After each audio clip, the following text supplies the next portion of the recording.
Buenas tardes, estamos en el curso especializado de Tendencias Actuales en Farmacología y Farmacoterapia Cardiovascular.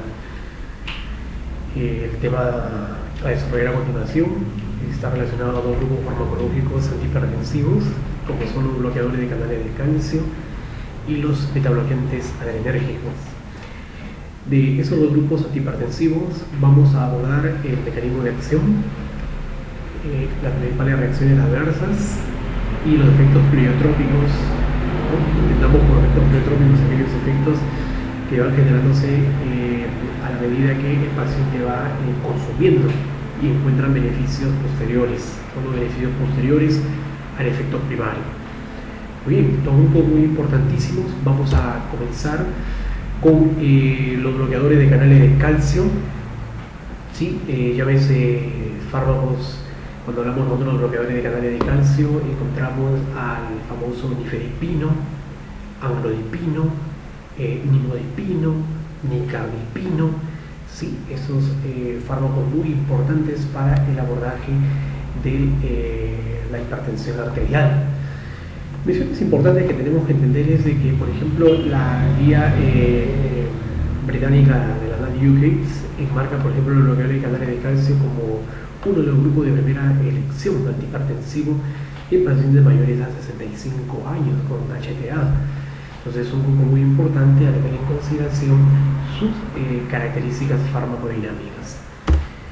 Bien, en primer lugar nosotros los enmarcamos a un canal de calcio, ¿sí? Porque ellos van a actuar en los canales de calcio, pero no son cualquier tipo de canales de calcio, son un tipo de canal de calcio voltaje dependiente, tipo L, que son largos. Entonces, nosotros tenemos estos canales de calcio importantísimos. Vamos primero a mimetizar qué pasaría cuando el calcio lo encontramos aquí en la parte superior central.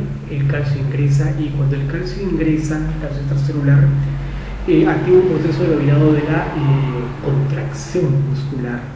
Entonces, al generar esta contracción, lo que va a permitir es un incremento de la resistencia vascular periférica, del RBP, y finalmente el incremento de la presión arterial. Muy bien, entonces se comenzaron a diseñar los bloqueadores de canales de calcio. Y estos bloqueadores básicamente divididos en dos grupos, los que tienen estructura de hidropiridina y los no de hidropiridina. Lo que van a hacer es bloquear básicamente el canal extracelular, tanto en el músculo liso vascular como en el miocardio. Y esto va a permitir básicamente, ¿no?, que se bloquee el ingreso de ese catión divalente, que es el calcio. Entonces, por lo tanto, al haber menos entrada de calcio extracelular, lo que se va a generar es una relajación del músculo liso vascular. Uno, se va a relajar. Segundo, va a generar una reducción en la contractilidad miocardio, o sea que ese miocardio no se contraiga demasiado. Tercero, disminuir el automatismo, ¿sí? El automatismo a nivel del nódulo sinusal, ¿no?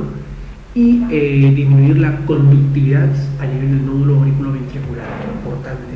Entonces, tiene estos bloqueadores de canales de calcio tanto a nivel cardíaco como a nivel del músculo liso vascular, a nivel de vaso y a nivel de corazón. Entonces, si nosotros abordamos estos dos aspectos, nosotros enmarcamos tanto su acción en resistencia vascular periférica como también en el gasto cardíaco. Por eso que los bloqueadores de canales de calcio son un grupo antihipertensivo eficaz, muy buenos. Nos van a permitir esas acciones a nivel cardíaco como a nivel del músculo liso vascular. Producto de estas acciones a nivel del corazón y a nivel del vaso sanguíneo, vamos a encontrar los siguientes efectos, como es, uno, el efecto antianginoso, la angina pectoris, ¿sí? Forma parte de este proceso de enfermedades cardiovasculares, ¿no? Básicamente esta angina generada por la menor irrigación o perfusión de los tejidos, como es el mismo corazón. La perfusión reducida, disminuida, comienza a generar este dolor anginoso, ¿no? Ahí tenemos, por lo tanto, el efecto antianginoso, ya que ellos lo que van a permitir es dilatar más los vasos sanguíneos que van a nutrir de sangre al corazón. Entonces vamos a tratar la angina. Segundo, vasodilatador, ya estamos conversando que es uno de los primeros efectos principales, la relajación del vaso sanguíneo nos va a traer consigo una vasodilatación. Al haber una vasodilatación, la resistencia va a disminuir en los vasos de mayor capacitancia. Entonces eso va a traer una menor resistencia vascular periférica. Eso nos va a conllevar también un efecto antihipertensivo y también un efecto antiarrítmico, ya que va a disminuir la conductividad y la automaticidad a nivel del nódulo auriculoventricular y del nódulo sinusal respectivamente. Muy bien, ahí tenemos antianginoso, vasodilatador, antihipertensivo y el antiarrítmico. Entre interrogantes hemos dejado el antiheterogénico y vamos a ver más adelante cómo puede estar actuando a ese nivel. Pero este es el mecanismo de acción, es un mecanismo de acción de bloqueo de un canal de calcio voltaje dependiente tipo L, o sea, largo. Y esto va a traer acciones a nivel cardíacas y a nivel del vaso sanguíneo. Muy bien, eso fue el mecanismo de acción de los bloqueadores de canales de calcio. Esta lámina es muy importante que tengamos en cuenta. Dice diferencias en los efectos de los BCC a nivel de la célula vascular. Muy bien, a nivel cardiovascular. Entonces tenemos a las dihidropiridinas y a las no dihidropiridinas. En las dihidropiridinas, básicamente el efecto del vasodilatador. Claro, el bloquear la entrada de calcio, entonces va a permitir que ese vaso no vaya a contraer, sino a relajarse. Va a permitir el flujo de sangre, una mayor entrada y una menor resistencia. Entonces, observamos aquí un vaso sanguíneo de un paciente, por ejemplo, hipertenso. El consumo de su BCC lo que va a permitir es que se aumenta, como pueden observar en la gráfica, en la lámina, se aumenta el diámetro del vaso sanguíneo. Al aumentar el diámetro del vaso sanguíneo también se va a reducir la resistencia periférica. Muy bien, principalmente los derivados de hidropiridinas van a actuar principalmente en vaso. Pero ¿qué pasa? La acción en vaso, asimismo, puede traer un posible efecto vasodilatador a nivel coronario. Aquí tenemos el nódulo sinusal, ¿no? El nódulo sinusal y el nódulo auriculoventricular. Puede generarse se puede incrementar un mecanismo reflejo potencial. Entonces, si se aumenta, se puede decir la vasodilatación, puede generar a nivel cardíaco un mecanismo reflejo de incremento de la frecuencia cardíaca, HR, que lo encontramos aquí. HR viene a ser un incremento de la frecuencia cardíaca que va a ser un incremento o un cronotropismo positivo. ¿Qué más? Una mayor contractilidad miocárdica y una mayor demanda de oxígeno. Entonces, los mecanismos reflejos potenciales que pueden desarrollarse son: 1. Incremento de la frecuencia cardíaca; 2. La contractilidad miocárdica; y 3. El consumo o la demanda de oxígeno. Esto hay que tenerlo muy en cuenta cuando los vasodilatadores selectivos de hidropiridinas se medican en pacientes con problemas cardíacos.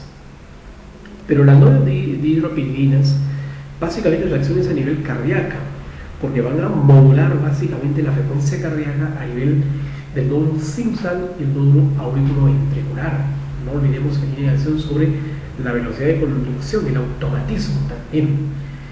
Asimismo van a reducir el inotropismo. Cuando hablamos nosotros de inotropismo, quiere decir que va a disminuir la contractilidad miocárdica. Entonces va a reducir la contracción miocárdica, va a modular la frecuencia cardíaca, o sea, el cronotropismo, y va a permitir una vasodilatación coronaria periférica, va a permitir un mejor flujo de sangre a nivel cardíaco y de esta manera evitar los reducidos o la reducida perfusión de sangre a nivel de este tejido, de este órgano.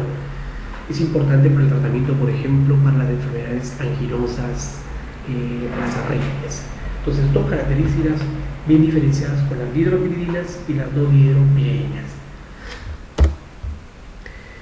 En los betabloqueantes adrenérgicos ya cambiamos el paradigma. Los betabloqueantes salimos de un canal de calcio tipo L y nos vamos a los betabloqueantes adrenérgicos. Nos vamos básicamente a un paradigma importante que es los receptores beta, beta 1, beta 2, beta 3 y los alfa. Aquí hay una mención muy importante. Cuando nosotros hablamos de los beta bloqueantes, tenemos características muy importantes. Por ejemplo, tenemos lo que son cardioselectivos, los beta 1 netamente. Estamos hablando de la familia del atenolol, del metoprolol, del básicamente ibolol. Sí, son los beta 1 cardioselectivos. Quiere decir que ellos básicamente van a actuar bloqueando el receptor beta 1 que se ubica a nivel cardíaco.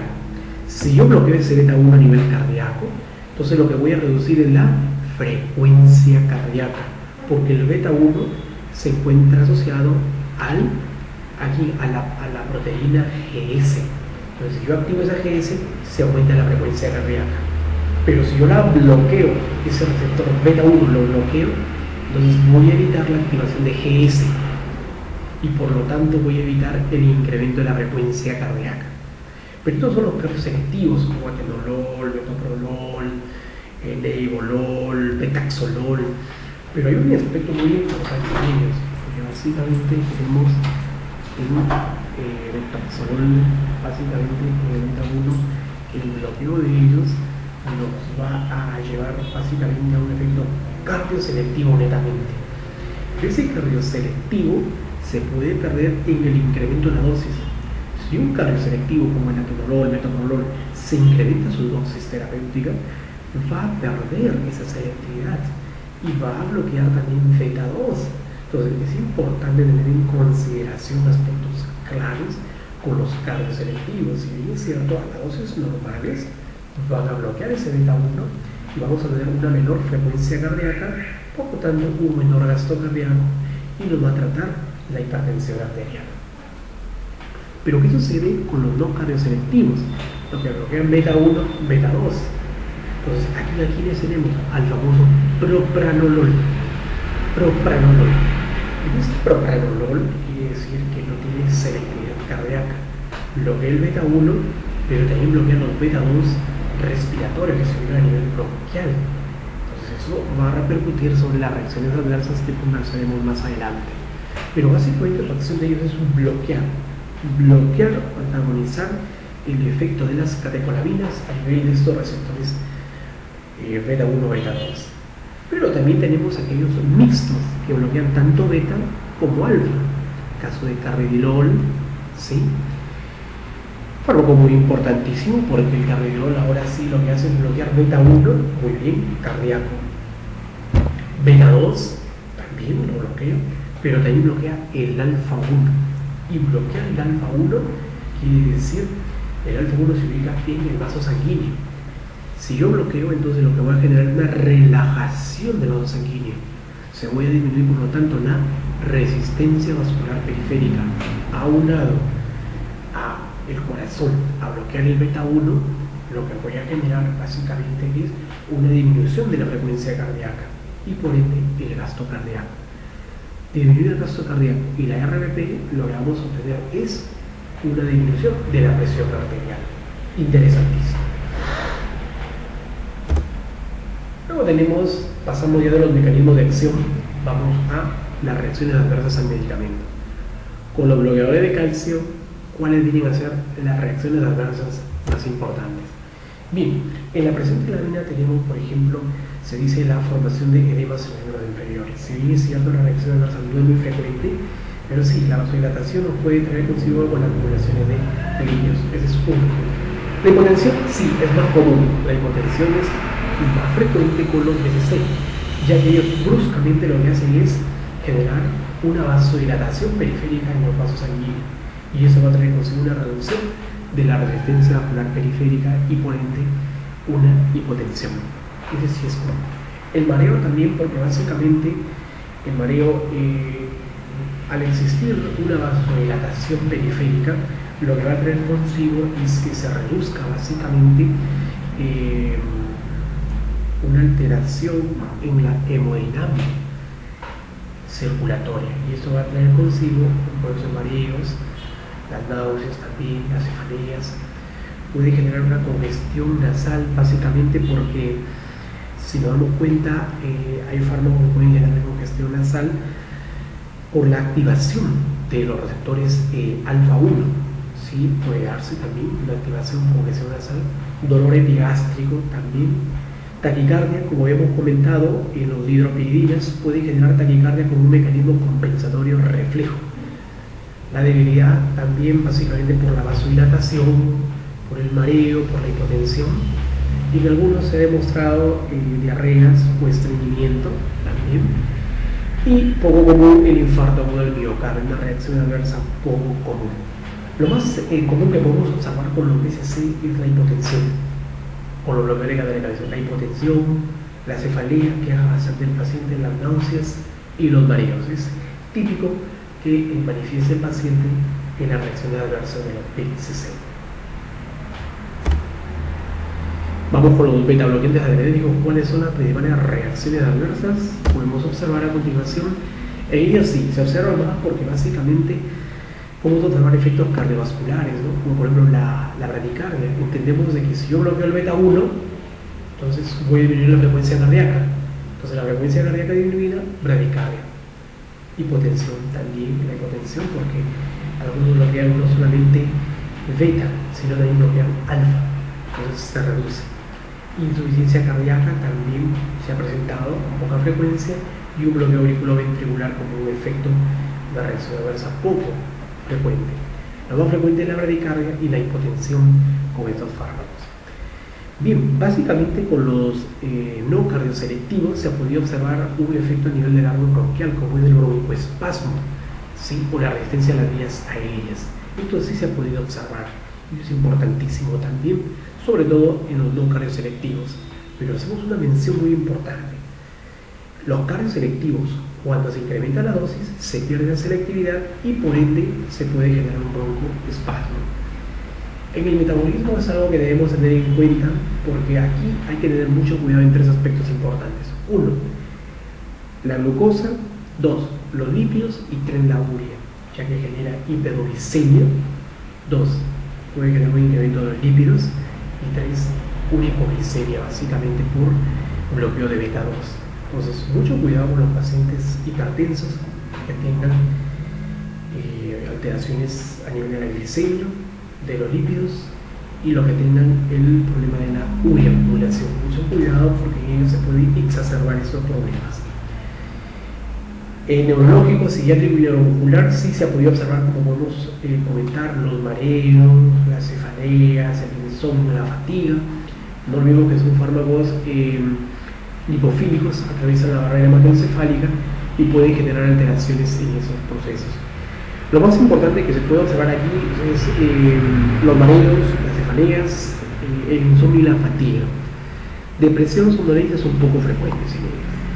El edema circulatorio, bueno, frialdad de extremidades, básicamente por una dilatación que pueden generar como un mecanismo reflejo compensatorio, el fenómeno de Raynaud. Dermatológico, básicamente el rash, el prurito, es típico que se puede observar en ellos. Sexual, se ha podido observar la impotencia sexual y la pérdida de la libido, sí se ha podido observar básicamente porque hay una alteración a nivel del sistema nervioso autonómico simpático, ¿sí? Por estos fármacos, ya que van a ser unos bloqueantes beta y también alfa en algunos de ellos, como son los mixtos. Y otros, básicamente, los trastornos gastrointestinales, como son las diarreas o estreñimientos, ¿no? Dolor de garganta, dolor abdominal, potenciar la alergia. De ello lo que podemos rescatar importantes básicamente y con frecuencia son el cardiovascular, el respiratorio, el metabólico y el sexual, muy comunes en ese aspecto. ¿Cuáles son los efectos pleiotrópicos que no debemos olvidar y que es importantísimo que tengamos en consideración? Los efectos pleiotrópicos son claves y fundamentales. Vamos a hablar de los bloqueadores de canales de calcio. En primer lugar, el efecto antiheterogénico, que comentamos en un inicio. Es importantísimo hablar de la arteriosclerosis porque es una de las principales complicaciones por las cuales está falleciendo la sociedad que sufre de estos problemas como hipertensión, diabetes. Básicamente, las hidropiridinas como bloqueadores de canal de calcio lo que van a actuar es a nivel de tres células importantes. Uno, a nivel de las células endoteliales, 2 a nivel de la célula del músculo liso y 3 a nivel de los monocitos y macrófagos. ¿Qué es lo que van a hacer? Entendamos un aspecto importante. El endotelio, básicamente normal, no es pega-pega, no es adhesivo. Conforme se van generando ciertas alteraciones en el endotelio, se va generando esa pegajosidad, esa adherencia. Gracias a la formación de ciertos factores moleculares, como son los BCAM, los ICAM, la disminución del óxido nítrico, el aumento de endotelina, de selectina, de resistina. Entonces todo ello va a ser un endotelio pegajoso, que va a permitir la entrada de los monocitos y internamente en la muscular va a formar ya el macrófago. El macrófago es la célula espumosa y va creciendo esa placa teromatosa hasta que en un punto específico se rompe en esa placa en la parte de la cúspide y salen los factores coagulantes. Ese coágulo puede ir a las siguientes vías: 1 a nivel cardíaco, generar un infarto; 2 a nivel cerebral, generar un ictus; 3 a nivel pulmonar y una embolia, o también en la circulación periférica. Pero ¿qué es lo que hace nuestro BCC? Importantísimo, porque esta enfermedad es oxidativa, radicalaria. ¿Qué es lo que hace? Disminuir a nivel de la célula endotelial las oxidasas. Los ROS, ¿qué eran los ROS? Habíamos comentado en la ponencia anterior, son los radicales libres derivados del oxígeno. Las interleucinas, los BCAM y los ICAM, que son las moléculas de adhesión celular, intracelular, ¿no? Y básicamente del paso sanguíneo, disminuir las selectinas. Este NFKB es el factor nuclear kappa beta, un mediador muy importantísimo de proteínas inflamatorias. Disminuir la apoptosis, y las MBP son las melanoproteasas, ¿no? Melanoproteasas 1. Todo ello que va a hacer reducir a nivel endotelial. A nivel del músculo liso, básicamente tenemos disminución del arroz, de las MCP, disminuir la proliferación o la migración de células blancas y de reducir las megaloproteasas tipo 2, básicamente. Esto es importantísimo. Ahora sí, de ello tenemos en los monocitos y macrófagos, igualmente son mediadores muy importantísimos. No olvidemos que el monocito es un macrófago joven, el macrófago es adulto. En ello lo que se va a reducir básicamente los ROS, la datoxidasa, las interleucinas, los factores de necrosis tumoral F, kappa beta, la acumulación de colesterol va a reducir, va a aumentar la hidrólisis de los ésteres de colesterol, aumentar las ABCA1, que van a permitir el incremento de las HDL, que es importantísimo, disminuir TNF, interleucina 1B, interferón gamma. Entonces, lo que se va a hacer en líneas generales en los BCC este es un efecto pleiotrópico, porque no solamente se centra en vasodilatar, sino en reducir en el endotelio los componentes oxidantes. En el músculo liso, los componentes oxidantes y la proliferación celular. Y en los monocitos y macrófagos, reducir los oxidantes, aumentar los mediadores que permiten un incremento de las HDL. Este es el efecto antiaterogénico. Sí, seguimos con el antiaterogénico, aquí con el nifedipino, bloquea una vía intracelular que va a permitir un aumento de los MCP y, una disminución de los MCP1 y un aumento de los ABCA1 que va a generar un incremento de las HDL. Efecto antiaterogénico a nivel macrófago. El efecto antioxidante, por ejemplo, de amlodipino, nifedipino. El efecto antioxidante, ¿cómo lo va a generar? Básicamente, ya lo hemos dicho, disminuir las BCM, disminuir la peroxidación lipídica, mejorar la permeabilidad, ¿no? Disminuir la permeabilidad cuando se desarrolla una isquemia, ¿no? Asimismo, tenemos, por ejemplo, el efecto antioxidante del amlodipino, por aumento también de la producción de óxido nítrico. El aumentar el óxido nítrico va a permitir una mejor vasodilatación y una menor adhesividad del tejido. Otro mecanismo del anodipino que es excelente es aumentar la formación del VEGF, que es el factor de crecimiento endotelio vascular. De esta manera va a inhibir la apoptosis endotelial. Interesantísimo.